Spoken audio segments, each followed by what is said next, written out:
புதிய கதை நாயகன் நந்தி. தலைப்பு: நாயகன் நந்தி.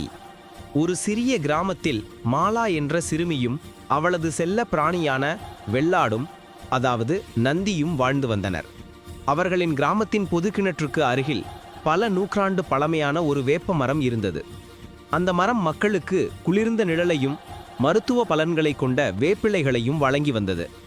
மாலா நந்தியும் சேர்ந்து அந்த மரத்தை மிகுந்த அக்கறையுடன் பார்த்து கொண்டார்கள். நந்தி தினமும் அந்த மரத்தின் அடியில்தான் ஓய்வெடுப்பதை வழக்கமாக கொண்டிருந்தது.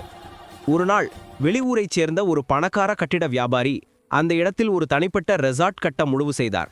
அந்த வேப்ப மரம் தடையாக இருந்ததால் அதை வெட்டி அகற்ற தன் ஆட்களை அனுப்பினார். கூரிய ஆயுதங்களுடன் அந்த ஆட்கள் மரத்தை வெட்ட ஆரம்பித்தனர்.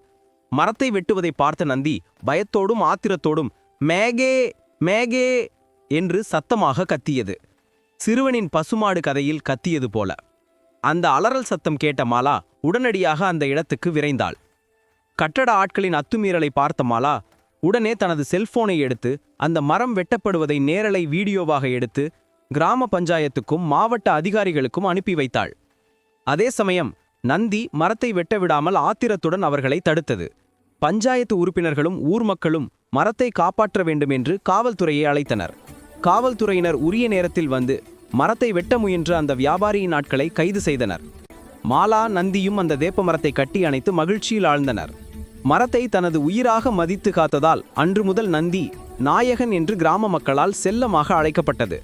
நீதி: ஒரு விலங்குக்கும் மனிதனுக்கும் இடையேயான அன்பு ஒரு பொதுச் சொத்தை காக்க உதவும். மேலும் தேவைப்படும்போது நவீன தொழில்நுட்பத்தை பயன்படுத்துவது இயற்கையை காப்பதில் விரைவான பலனை தரும்.